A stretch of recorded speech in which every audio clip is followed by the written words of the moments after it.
Each year, athletes from across the globe converge on Haines City, Florida, test the limits of their bodies and the resilience of their spirits at Ironman Florida 70.3. This documentary invites you behind the scenes of an athlete's return to triathlon after a forced 4-year hiatus, a story of grit, ambition, and unwavering dedication. From early morning swims to relentless training rides beneath the hot and humid summer sun and pounding footfalls on winding roads, we will witness the evolution of a competitor with a humble and grateful heart striving for redemption. But this is more than a race. It is a voyage through adversity and triumph.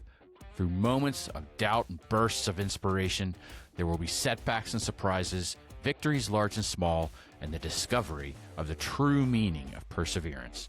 Join us as we chronicle the milestones and missteps, the sweat and celebration culminating in one unforgettable day. This will not only be a tale of athletic determination, but a portrait of the human spirit, undaunted, unbreakable, and ever reaching for the extraordinary.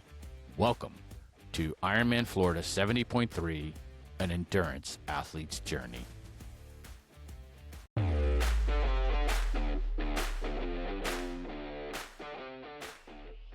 Welcome. This is Coach Justin from Tabula, Rasa Racing. I've just completed week 3 of my prep for Ironman Florida 70.3. I want to thank you for joining me and for watching this video. Last week's video was a bit on the longer side, so I'm feeling pretty tired. So I'm just going to jump right in. I'm going to try and keep this a little bit short and sweet compared to last week. It's been a long week, so I kind of want to just share what I've experienced over the past week. And yeah, let's just jump right in. So like I said, this was week 3 of my prep. This week I had a total planned training plan, my total duration in hours. See, I'm finding it hard to even put my words together in my brain. I had close to 17 hours and 13 minutes planned for the week. I came in just under 17 and a half hours, so it was 17 hours and 27 minutes of training this week. So let's jump into the first one is my run. Overall, I just got my notes right here. So overall, I think my run went a little bit better than last week. I did a lot of my runs last week outside, and so this week I kind of made the decision to do more runs inside. So last week I went back and looked, 96% of my total run miles were done outside on the road. This week, it turns out that I did about 36%. So I think that just equates to about 2 of my short runs were done outside. For me, the wear and tear and the beat up on my feet for running outside is a little bit hard on me. The way that the road slopes and the stress that it puts on my ankles and the pain that I'm feeling kind of in my heels, the treadmill is just a little bit more forgiving. So it allows me to be more consistent and to be able to execute appropriate strategies. What I've been doing is I've been practicing progressive runs. And so that's kind of been my goal. What I'd like to see is a progressive, not necessarily a progressive run for Ironman Florida, but at least maybe like a negative split is kind of like a stretch goal that I've got. And so what I'm trying to do is I'm trying to really kind of practice that patience that is going to be required at the beginning of the half marathon and allow it to just build. I'm not quite sure on if I'm convinced yet on whether it's executable or not, but that's the goal. And this is all about goals. So let's see, my feet were pretty bad going into the week. My Tuesday run, which is my moderate run, so I think it was like around 50 to 55 minutes, was pretty uncomfortable. The heel didn't really let up throughout the entire run. Sometimes it will be a little bit more uncomfortable, kind of like during that first interval, and then kind of loosen up. And as the muscles become warmer and, things start to loosen up, but it did not. And so that was pretty frustrating. I actually had a massage like right after that run. And so that was really beneficial to setting up a more successful back half of the week than the way that the week started. My masseuse spent a lot of time on my calves and especially on my feet to try and loosen things up. She said that actually she touched my feet and she's like, your feet just feel hot. And so that's the inflammation that is just in my feet. And so she said, it's hot to the touch, which is pretty interesting. And it confirms exactly what I feel. So I want to try and find more time to do some cold plunging with my feet to try and taper off some of this heat and inflammation. I have not been successful at that yet. I just cannot find the time to get it in there and to find the right opportunity, because I don't want to do it post strength sessions, because I want that unrestricted blood flow, especially after a strength session. I'm willing to sacrifice a little bit after an aerobic session, but just to try and find the bandwidth, given a new wrinkle in my professional life, is making it even more challenging. And I'll talk about that a little bit more, because that was a major thing that I had to overcome this week. So let's see, my run intervals. I'd increased the run segment. I do a run walk protocol, and so I was using a 6-2 and 6-4 ratio. So that means for the shorter runs, I run for 6 minutes, walk for 2. For the moderate runs, I do a 6-4, so it's a 6-minute run, 4-minute walk. And to be honest with you, I wasn't really digging the whole 6 minutes. It felt like I just wasn't there yet. I don't know. I recall back to last week on how I felt during the 5-minute segment, and I felt comfortable. I felt in control, and I felt like I was able to execute that a little bit better. When I went to 6 minutes, I wasn't feeling it. I don't know how else to explain it. But so I think what I'm going to do is, in week 1, I used a 4-minute. That felt too short. 6 minutes right now feels like it might be a little bit too long. So I like that 5-minute block.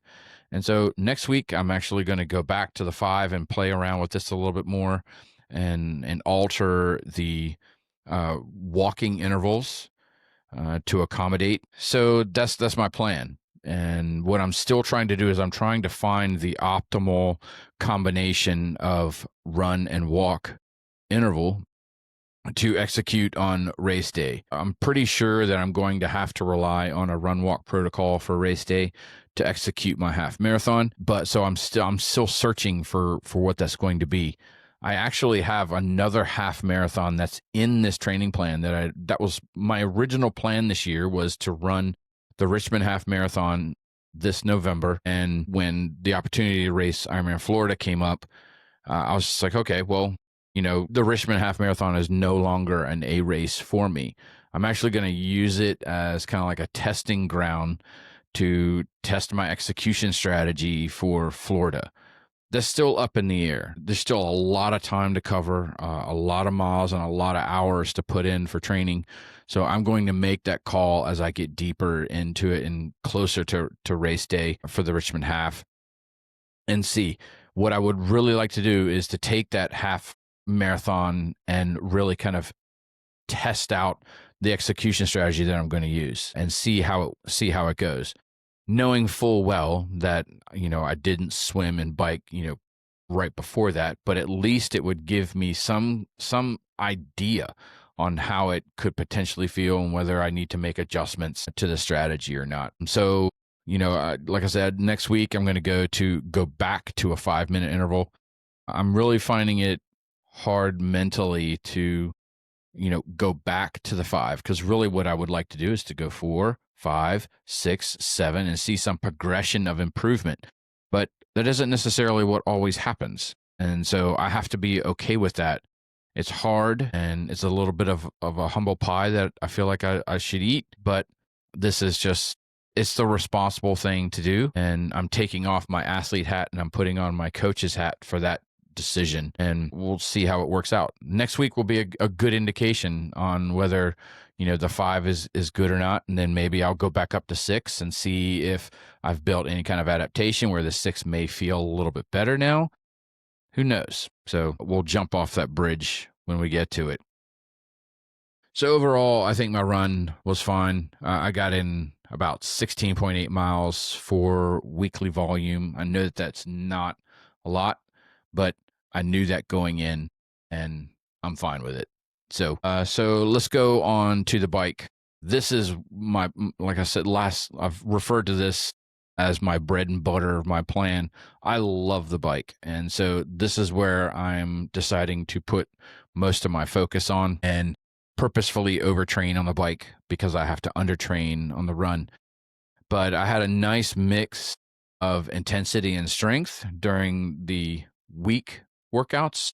So, the Monday through Friday kind of stuff. I had some zone 5 intervals in there, so some nice like high intensity, high cadence driven intervals along with some longer big gear work. So I increased my big gear interval to 11 minutes. And so if you go out to the Tabula Rasa Racing website, there's a page on there that's called Ironman Florida 70.3. There you'll find the complete detail of my weekly training plan.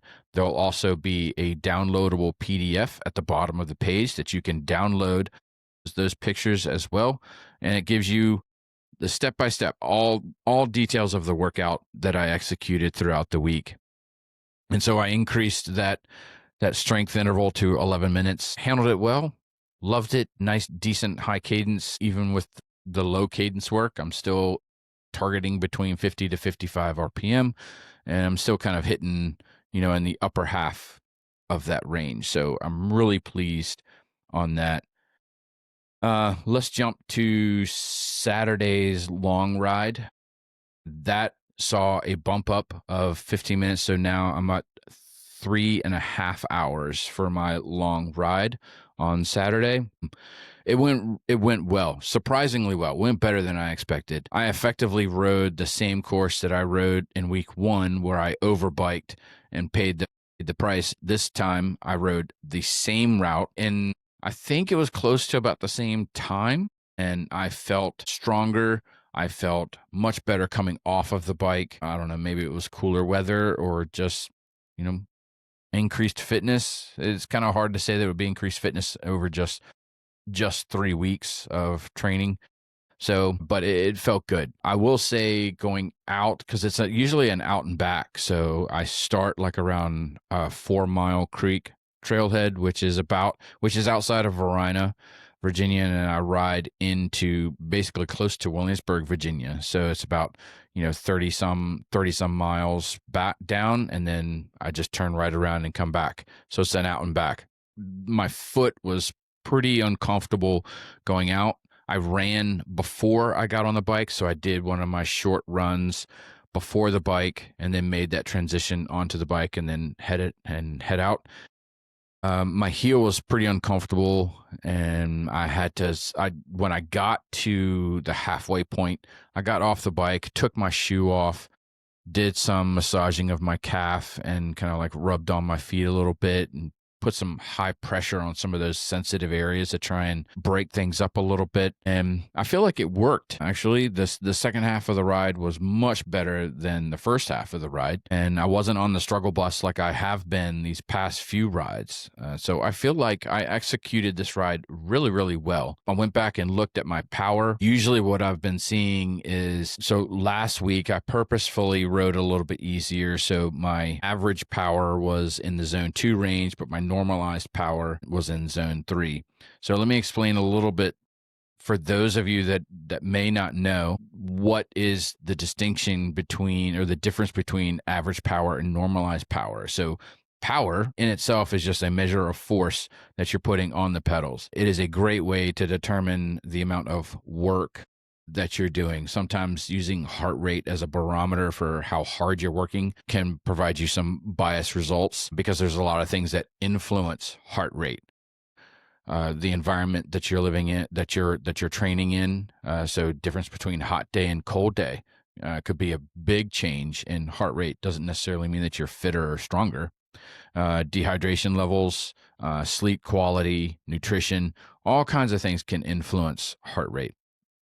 A lot of cyclists and a lot of triathletes like to use power because it removes kind of like all of this biasness out. So if you're using, you can't you really use speed either because, if you're riding a hilly course versus a flat course, you're going to be slower on the hillier course.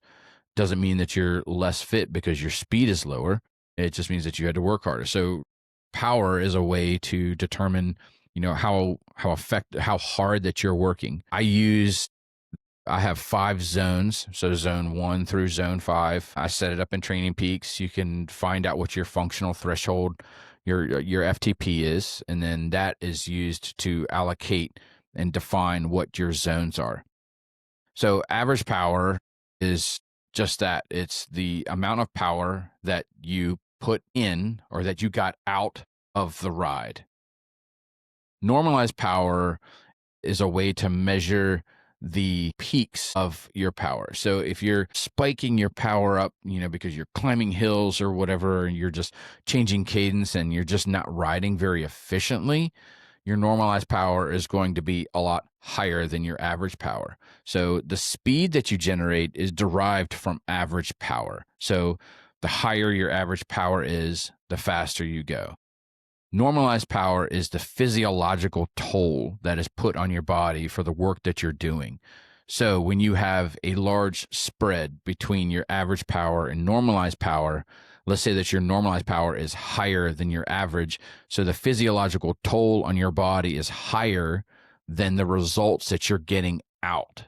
So, you're having to expend more effort than really what is the result from the ride. So typically, last week, I think it was my average power was in zone 2. My normalized power was in zone 3. I've seen them to where it's like zone 3 is average and zone 4 was normalized. And I think that was actually week 1. This week, I was actually in the same zone. So that was awesome. I consider that a massive win. I was in the zone 3 out throughout the ride. Overall, over the 3.5 hours, when you take that into account. My average power was in the low zone 3, but my normalized power was right at the border between zone 3 and zone 4. So I consider that to be a pretty successful ride in my opinion. So I will take it. I'm still kind of like training the gut with this new drink mix that I've been using. Again, I'm using the super high carb mix from Scratch Labs. I have been using Scratch Labs products for a number of years, so it's not new to me, but this particular product is new, so I'm kind of training my gut a little bit. My goal is to be able to try and increase my carbohydrate intake because I think that I've been under fueling for quite a long time. And so I'm trying to get that up to see if I can see some increase in my performance. The first week that I did it, I used their raspberry flavor and it did not sit well with me. And this time, then the following week, I used a lemon lime. That was a little bit better. So this week I went back to the raspberry to kind of see if I could recreate how I felt during week 1, but I could not recreate it. I actually felt really good. I came off the bike. I wasn't queasy at all. I feel like I executed that well. I drank everything that I had. So I think that this is a good product so far for me. Whether I use the raspberry flavor or not, I think I'm digging more of the lemon lime. It's not as sweet. And then when I put my pre-workout in it, it makes it really sweet. So I'm trying to find a product that is a little less sweet so that I can tolerate it a little bit more, or that my taste buds can tolerate it. So I think I'm actually going to really focus on the lemon lime flavor, and I'm really enjoying it. I will say, as a disclaimer, I do not have any connection with Scratch Labs. I'm not a sponsored athlete by Scratch Labs. I don't receive free product nor compensation for anything. This is just a product that I personally use in my own training. I don't have my athletes use this product or anything like that. So I'm just telling you what is working for me. I know a lot of people use different products, so if you're at all interested, you're free to try this out. But I don't have discount codes or anything like that, and I don't receive compensation. I'll leave it at that. Um, and so let's say today is Sunday, so I had another ride this morning. I finally got my gravel bike back from the shop. I put it in to get the broken spokes repaired and to realign my drops. They started to shift on me a little bit, and they've become loose. And so I loved getting out on the trail this morning. So this morning I rode for about an hour and 5, an hour and 10, or something like that. I have a little shorter loop that I usually ride out at Pocahontas State Park, which is a park here in my area, and loved it. I had a great time. I was a little nervous because I haven't ridden that gravel bike in like 3 weeks, and it's a very different feel than my road bike, and it just puts me in a completely different position on this gravel bike. And so sometimes it takes a little bit more getting used to when I make that transition between bikes. But this time I kind of spun around a little bit in the parking lot, and then I was out. And my descents were great, my hill climbs were great. The bike handled really, really well, and it was just a really fantastic ride. I had so much fun with that. And so I'm glad to have that bike back and operating, and looking forward to the change on Sundays as I can get a break from the road bike and get onto the gravel bike. I think that actually is all the notes that I had from my bike. So let's see, my long ride, like I said, was 3.5 hours. I got in 67.2 miles with a solid low 80 cadence, and power within the zone 3, which is kind of where I'm hoping to be for race day. I don't want to dip into that zone 4 because I think that's going to overcook it a little bit more, a little bit too much to really. It will. I believe it will sabotage my run even more. So I'm trying to keep it under that zone 4. So I think a nice zone 3, a nice tempo effort is reasonable for a 70.3. If you start talking about Olympics and things, then you can kind of dip into that threshold, like that zone 4 area. But I'm trying to get down to zone 3, which is going to take a lot of patience. This has been something that I have struggled with probably since the beginning, is being able to taper my efforts on the bike. I typically like to ride hard. And so I think I typically have just ridden too hard, and it's really kind of sabotaged my run. And so I'm really trying to teach myself patience. And especially when I first get on the bike, my legs are really happy to be on the bike and they just want to go. And, you feel the wind blowing through you. It's a great feeling. And so it's really hard to taper that effort and to taper those emotions that you feel while you're on the bike, and so that you don't sabotage, what you have left to do, which is a run. And it can be anywhere between the half marathon to a full marathon if you need long course racing. So learning patience on the bike is going to be absolutely crucial to your success as a long course endurance athlete. So it's something that I'm practicing on. And, I've been doing this for over 10 years. So, this is something that has to be done, and kind of excited to try it. So that concludes kind of the bike training for the week. My swim, again, it's a bit of a mixed bag. This is how I typically will structure my swims, and you'll see the swim workout details on the website. I give you the exact swims that I've been doing, all the intervals and everything else. So Tuesday swim is what I call an effort swim. So it's typically a shorter distance swim, but it's higher intensity. So there's some hard efforts that are in there. Typically, then on kind of like Friday is what I'll call like a strength swim, where I do more pull buoy and paddle work, because I'm still trying to build upper body strength, and that I believe is important if you want to be able to swim well in a wetsuit. You need to have that upper body strength, and so that you can hold form and still come out of the swim not feeling gassed and feeling fresh and ready to ride. And my Sunday swim is an endurance swim. So these are longer intervals. And so what I had to do is Tuesday, I was just not feeling it. I had done my run earlier in the day, then I had my massage, and then I had my swim. Typically, what I like to do is I like to have all of my workouts done before I have my massage because the massage is hard on me. She goes deep, so I do get sore, and it does take some recovery time post massage. And so I don't like to do anything afterwards.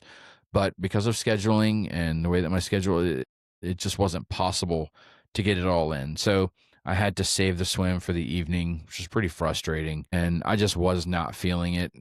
I tried, I did try to execute a hard interval, and my body just, I knew my body was saying, nope, you don't have it today. And so I made the adjustment right then and there for the remainder of the workout. It kind of changed things up. I was like, well, let me just do this. I change the intervals and change the structure a little bit. And so what is out there now is the workout that I executed. It's not the original workout that I had, but it's what I actually did on that night. And what I'm thinking going forward is that I really liked the idea of having that effort swim in there to try and build speed. But I'm finding with some of these new issues that I'm feeling in my elbows and just the training volume itself and the new stresses that I'm feeling at my full-time job, I don't feel like I have the bandwidth to do a hard effort swim and be able to be consistent with my other swims and swim with good form and really kind of set me up for success as I build muscular endurance. So I'm going to give some thought on how I want to replace that workout and maybe do some more of like these, the shorter intervals, which are like 100s and 150s, but maybe just, switching from, swim and pull buoy and paddle and just a nice mix of stuff in there, but they're shorter intervals, which will limit the stress on my arms and my shoulders. So we'll see how that goes. But I'm glad that I listened to my body that night because typically I don't do that. And I try to execute the workout that's there. But I did listen this time and said, no, I know that I don't have it. Let's do something else. And so I'm proud of myself for having that flexibility. So today I had my endurance swim. So what I'll typically do is I'll go out for my bike ride early in the morning and then I'll go to church. And then after church, I'll just leave straight from the church and then just go to the gym from there. And the endurance swim today were 500s. And so I didn't quite know how it was gonna go because I'm just like, man, I'm tired. I'm feeling kind of a little beat up. I don't know if I'll be able to hold form for an entire 500 and swim well. But I was like, I'm just going to try and execute it as best as I can and see what happens. And I swam the first one and it felt good. I held form. I felt strong in the water. And so I was like, well, maybe today is going to go better than I thought it might. So I executed the workout as planned, and I think it went really well.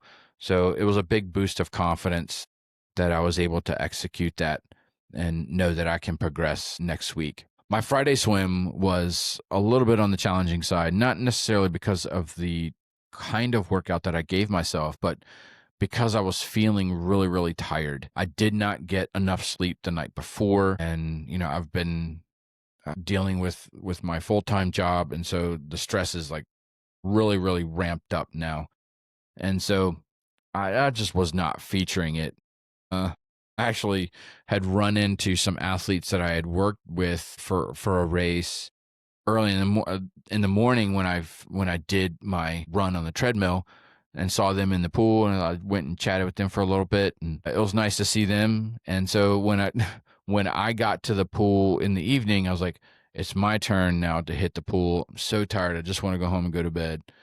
But I got in, got it done, and um, so I was a bit on the struggle bus for that one, but um, you know, there's not much you can do.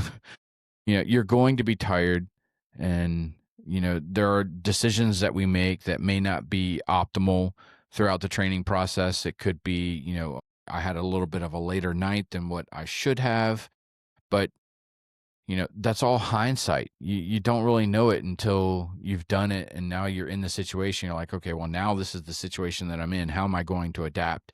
Do I need to change things up, or can I just go ahead and execute this and see how it goes? I am learning more on, let's just kind of like test the body a little bit and see what I have. If I don't have it, then I can make some slight adjustments. But if I do, then I execute. And so I'm learning this more flexibility, which is something that I've been really bad at in the past. And so I think I'm taking that as growth. So I think that kind of concludes my swims for the week. I had planned on 8,400 yards total volume, and that's what I was able to execute. And so I consider that a success. In the weight room, I don't have much to talk about for my strength sessions. I do think that I had a good week in the weight room. I felt strong. Whether I'm going to, tell you, this is what I'm leg pressing or whatever, or these are the supersets that I'm doing, you can go and see that on the site. I have all the details of my strength sessions as well. That's listed there. And but I don't know if you're interested, how much I can leg press or not, and how much I'm doing like single leg press. But if you are, you're free to, send me a message or put a comment in here, and I'll be glad to respond and answer any questions that you guys have. I think the focus of these videos is on swim, bike, and run, and the strength is just kind of a component that I keep in there because I know that it's important, but I'm not going to spend a whole lot of time on it. I want to respect your time and my time as well to try and pull these together. So let's talk about the overall. So that's it for the strength. So overall, as I've said several times, stress is pretty high this week. When I accepted this new position with this new company, it was sold as a job where I had to go into the office maybe once a month, and that was it. With the caveat that, there could be like these little things here and there. So they were just warning me, yeah, there might be like 2 days a month that you have to come in, but really, it's really just kind of the 1 day a month. It's now turned out to where now I'm spending 60% of my time in the office. So now it's 3 days a week. And this really, really made me mad because I turned down several other job opportunities because they didn't have a fully remote position, which is something that I want and something that I need for me. And so now I'm having to try and figure this out. I can honestly tell you I've written my letter of resignation at least 10 times in my head, but never done it. And so now I'm trying to figure out this new wrinkle. How do I make adjustments to my training to accommodate this new change? I don't know if this change is going to be permanent or if this is just something that they've implemented and they're testing something out or what, but it's really, really frustrating. And to be honest, I would love to be able to coach full-time, spend all of my time and energy and dedication to growing Tabula Rasa racing and to helping others. But I have to pay the bills, and so the job is kind of a necessary evil. But I would love to be able to do that. So it's not in the cards as of yet.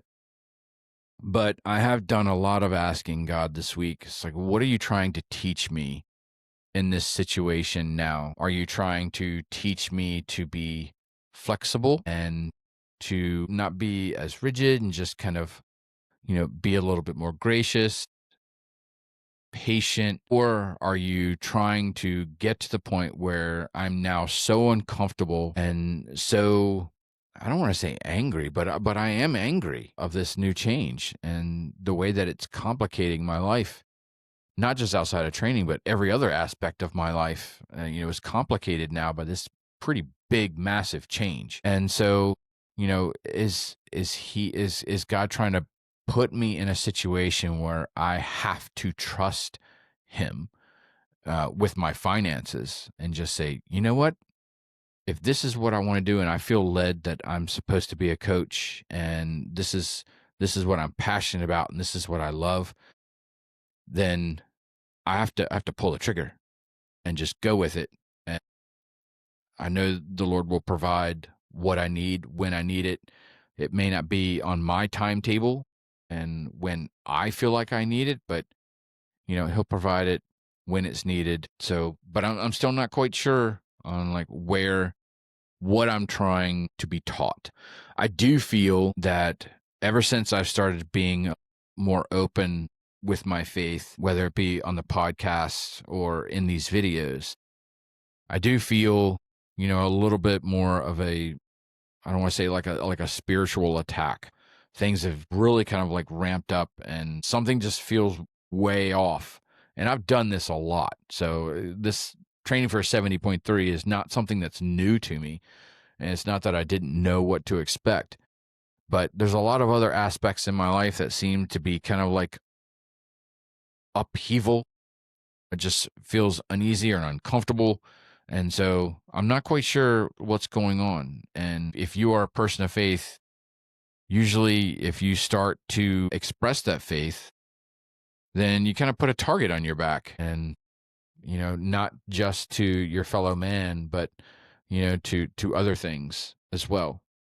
And that's what I kind of feel like I'm going through right now. This job situation just feels like it's a distraction. I feel distracted during my workouts. I feel angry during my workouts that I have to, adjust and do this other thing that they lied to me. And, now I'm stuck. I'm stuck in this situation and I can't find my way out of it. And so, you know, I'm trying to set that anger aside and that frustration because I don't want to feel that way all the time. I don't want to subject those people that I live with and that I love to that kind of emotion. And I don't want it to be a distraction on what it is that I'm trying to achieve. And I don't want it to influence my training, but it is. And so this is something that I'm having to figure out. The way that now that my week goes, I'm 3 days in the office, so this requires a lot more planning and a lot more prep, and it's just a major time suck.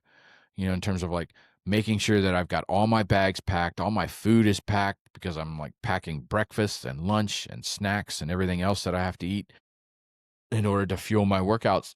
And so it's a massive planning undertaking. And so it requires a lot of my time, and it's frustrating because I don't have it. I don't have a whole lot of time.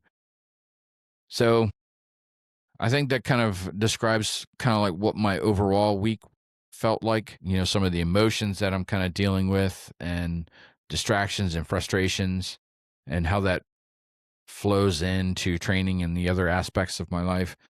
So I wanted to, when I was writing down my notes on kind of like what I wanted to talk about, there's like a little segment that I kind of want to keep in these videos is kind of like my insights. So last week I read to you a couple passages from my training diary, on things that I kind of, thought of and, kind of came to me, kind of like awakening kind of thing. So this is kind of like my weekly insights. This was a conversation that I sat down with my wife and had one night. And, I will say that my long rides over the past several months have been 3 hours or more on a gravel bike. And so I feel like I should be fitter on the bike and that riding for 3 hours shouldn't be this hard. And so it's been challenging the first 2 weeks of my training where I was riding the same duration that I've been riding, but I didn't feel like I was riding it as well, or it felt really hard. And so it was super frustrating because it doesn't feel like I'm making progress or that I'm gaining fitness. And so I really kind of just had to come to this conclusion that it's like, well, if it were easy, then you're doing it wrong. It shouldn't be hard to where you can't execute it, right? Or you can't recover from it. But if you're not putting in the stress to force adaptation, then you're not going to build fitness. So training is supposed to be hard. racing is supposed to be hard. And so, I have to really kind of arrest these thoughts that are in my head on just like, you know, why does my long ride feel so hard? And then I have to replace that with, well, why wouldn't my long ride feel hard? It's 3.5 hours. It's not like you just go out and spin your bike for an hour. This is a serious ride. So it should be hard. And the saddle should hurt a little bit. Your kind of butt gets a little uncomfortable, and you start to get tired, and these things are supposed to happen. And so I don't know why it's so unreasonable at this stage of my journey to really think it's like, well, why isn't it easier? And so I don't quite know. It's a mental battle, I think, where you feel like you should be further along in your journey. You're not seeing the progress that you feel like you should see, but it's still being made. And I think that was reinforced this week when I went out and rode basically the same thing that I rode week 1, and I rode it much better. I felt better. I didn't feel beat up by the end of the ride. I recovered well in the evening. I actually came home, took a shower, got some food, and, recorded a podcast episode with my co-host. And, we knocked that out, and I was able to sit down, and I took the rest of the night off, because typically I would just go straight into like doing some coaching stuff and doing training plans and things. But I took the rest of the night off, had some pizza and a movie with the family. And so it was a nice break that I needed. Those are my insights. If you're in your training and you're just like, man, this stuff is hard. Well, why doesn't it feel easy? Then chances are you're in the right place. If you're still, you should be able to execute. Like I said, you should be able to execute it, but it's going to be hard. And so there's that. I think that's it for my notes. I don't have any more. So this is the conclusion of week 3 of the plan. One of the running jokes that's here in the house is that, when I try and get off of the couch, this is like, oh, I'm only in week 3. But, it's just kind of just a little running joke. It is indicative. This is a high volume plan.